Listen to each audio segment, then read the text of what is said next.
ఒక్కసారి వాళ్ళ వైపు చూడండి. ఒక్కసారి ఆలోచించండి. మనకి అమ్మ అనే పిలుపు వినిపించకపోతే ఎలా ఉంటుంది?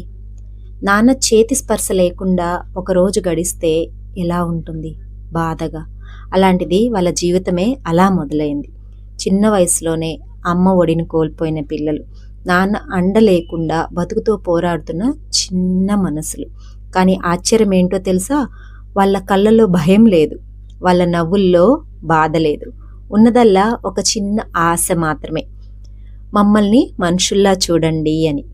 2 రోజుల క్రితం నేను వాళ్ళ మధ్యకి వెళ్ళాను, మాట్లాడాను, నవ్వాను. చూశారు కదా, వాళ్ళతో కలిసి డాన్స్ కూడా చేశాను. ఆ క్షణాల్లో నేను ఒక గురువుగా అనిపించలేదు, ఒక సేవకురాలుగా కూడా అనిపించలేదు, ఒక మనిషిని అనిపించింది.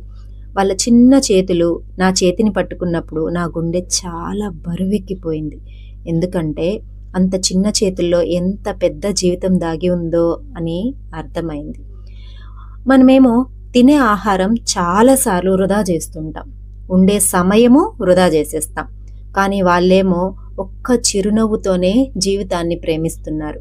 వాళ్ళకు కావాల్సింది జాలి కాదు, దూరంగా చూడడం అస్సలు కాదు, ఒక్క మాట. అదేంటో తెలుసా? మేమున్నామన్న భరోసా. ఈ సమాజాన్ని నేను ఒక మాట అడగనా? మనం వృధా చేసే ఒక్క రోజును వాళ్ళ జీవితానికి అంకితం చేయలేమా? మన అదనపు ఖర్చులు, ఎన్నో వేస్ట్ ఖర్చులు చేస్తుంటాం కదా, ఒక్క భాగాన్ని వాళ్ళ భవిష్యత్తుకి ఇవ్వలేమా? వాళ్ళను ఆదుకోవడం గొప్ప పని కాదు, అదేంటో తెలుసా? మన బాధ్యత.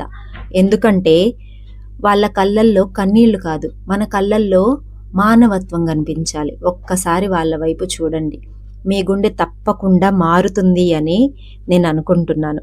ఆ చిన్నారుల జీవితాలని, భవిష్యత్తుని తీర్చిదిద్దే అవకాశం మన చేతుల్లో తీసుకుంటే మన జీవితాలు, మన భవిష్యత్తు కూడా ఎంతో ఆనందకరంగా ఉంటుంది అని నా అభిప్రాయం. మీరేమంటారు?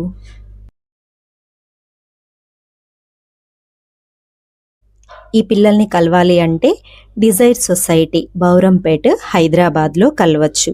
ఒక్క గంట వాళ్ళతో గడిపి చూడండి, మన జీవితంలో ఎంత ఆనందం వస్తుందో. ఎంతో ఖర్చు చేస్తే రాని ఆనందాలు, ఎన్నో ఎంటర్టైన్మెంట్స్కి వెళ్తే రాని ఆనందాలు వీళ్ళ ద్వారా మనం పొందగలుగుతాము. వీళ్ళని మన బాధ్యతగా తీసుకుంటే ఆ భగవంతుడు కూడా మనల్ని మెచ్చుకుంటాడు. చేద్దామా ఆ పని?